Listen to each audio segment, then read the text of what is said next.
The affirmation we're using this morning for our talk is, I am filled with radiant light. And so this technique, if you will, and it is actually a technique, and it was taught as a technique until about 1930. And now it's one of those things, you know, we found a lot of things in the kind of archives of our fellowship that were very prevalent in New Thought and then went out of vogue for whatever reason.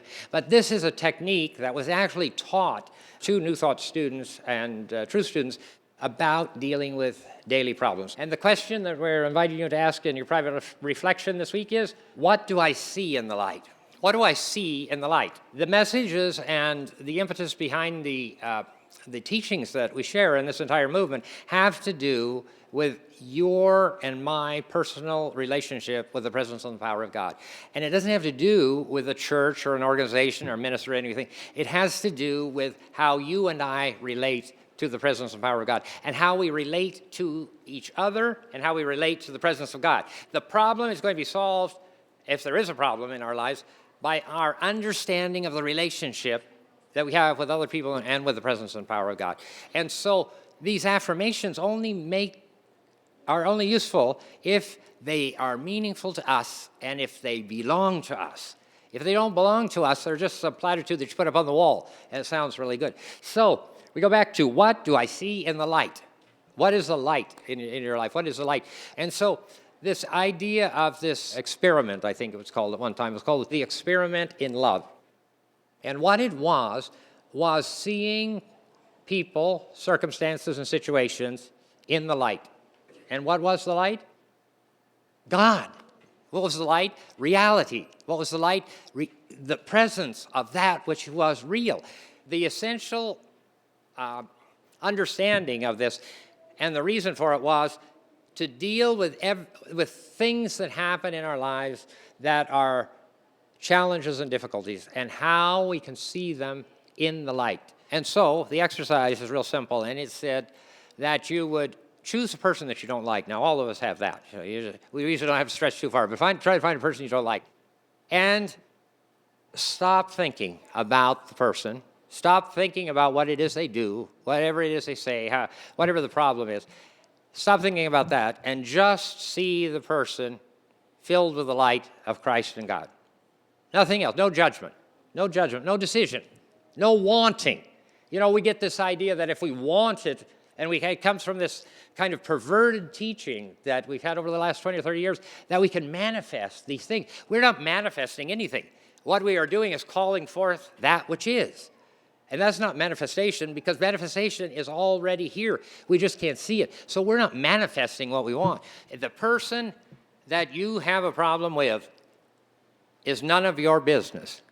What is your business, if you're going to have any business in it, is to see them in the light and to allow the light to come forth. And the light may come forth that they're going to do or be something completely different than you want. I want to sell my house. So I'm going to see it in the light, and I'm going to manifest it if I sell my house. Now, that may be a problem and a solution, and maybe something we do and start to affirm. But what happens if you shouldn't sell your house? What happens if you shouldn't be moving? What happens? So what do? You see the circumstance in the light without judgment, so you don't know what's going to happen. But it doesn't matter what happens, because whatever happens, if you and I get out of the way with our judgment, the right thing is going to happen.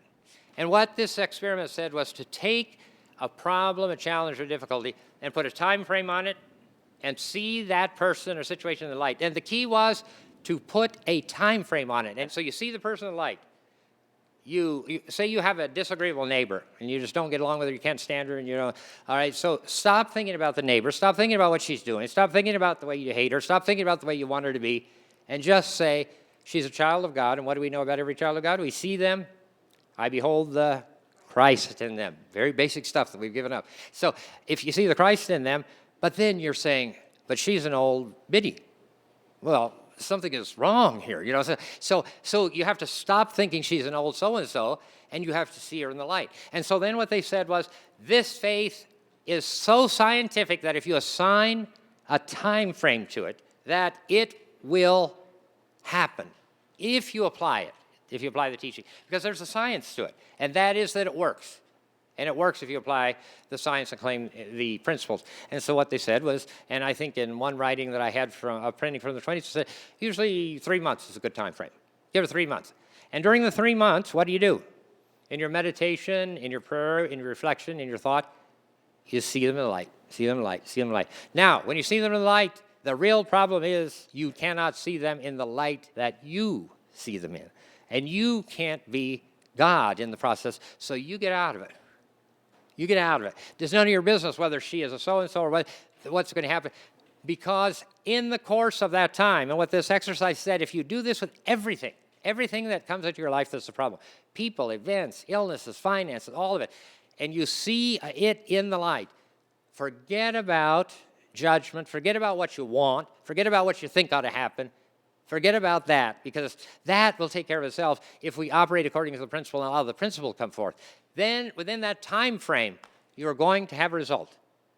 Well, that is scientific fact. You're going to have a result. Now, the result may not be what you want. It may not be what you think, but it will be the result. And if you allow that result to come forth in the light as well, then whatever comes forth is exactly what needs to happen. And therein lies the problem, because the experiment in love was about the fact that we as humans behave so badly as spiritual beings because we allow that human nature to come forward. So human nature tells us if something's wrong, we're going to solve it. If you have a challenge and you affirm the outcome of that, your affirmation of that is sometimes part of the problem because you are affirming for something that should not happen. So what is the experience? You see them in the light. You don't decide anything about the light.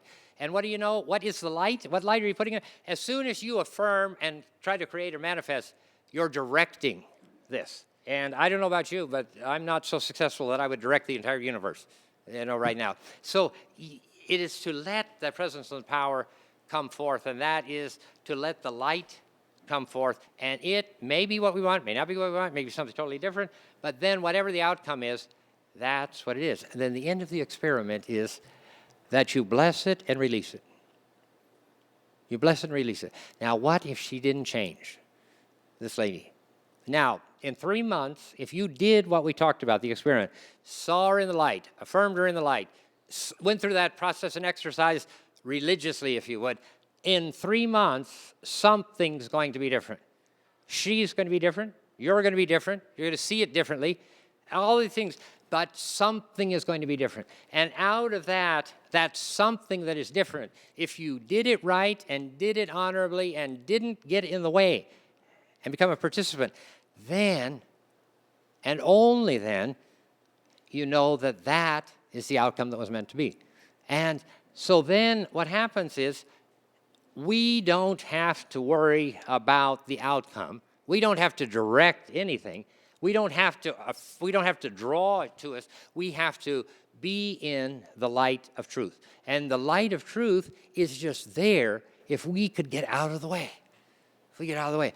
But we get in the way because we have advice, we have opinions, we have thoughts. We think so often that we're helping because we have an idea about what the solution should be.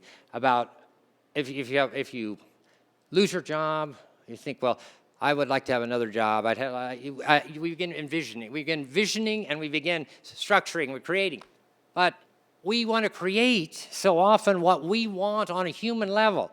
But if we would just not create on a human level and just let the light come forth and let it be whatever it is. What if you lose your job and instead of saying I want another job as a vice president because I want to improve what I'm doing, you just say, well, I've lost my job and I see my employment in the light. And that's what I do. A child on drugs. What do? Oh, Lord, help him to not have that problem. New thought, I affirm that he's strong and healthy, and I affirm that. And what are you affirming that for? Because you don't want him to take drugs. What is the teaching? What is this teaching? It has nothing to do with the drugs. It has nothing to do with what's going on. The drugs are because you are worried about the drugs. But what changes in this situation is not to tell him, don't take drugs, not to do these things, but see him in the light. Now, you may have to take him to rehab. You may have to do these things, but what's the first thing? We had scripture last week. Seek ye first the kingdom. That teaching says before you go to the medicine cabinet or the doctor, you take it to the light and leave it alone. And don't ask for healed, don't ask for anything, you just see in the light. And if we do that, what happens if every problem in life, every disagreeable person, every difficulty, every challenge, we don't affirm what we want, but we affirm the reality of truth, and we see it in the light, and let God's will be done. Very simple stuff. Jesus talked about it. We've made it really complex. The good news is that every one of us has the ability to get out of the way. Most of us don't want to get out of the way because, of course, we know what's best. But every one of us has the ability to get out of the way. And you know what? I think in life, the changes that come to us in the ends of relationships and aging and death and all of the rest of it are just affirming that because God's trying to tell us there's a time to get out of the way. And if you don't get out of the way, He'll get you out of the way. But we are so enmeshed in being in control. But the good news is that there is someone in control that is far more powerful, knowledgeable than you and me. And that person, that dynamic, that principle is so loving and so caring and so infinitely intelligent that all you have to say is, I trust you.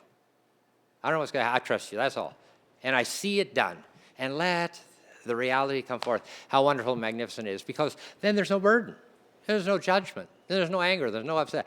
And the reality and truth will always come forth. And when we do that, the presence and power of God comes forth, guides and directs us to the things that we should do. And we see all of the things clearly, rightly, and the crooked places are made straight, and the confusion is made simple, and the mountains are removed. Not because we are removing the mountains, but because we're removing them from the power that they have in our life.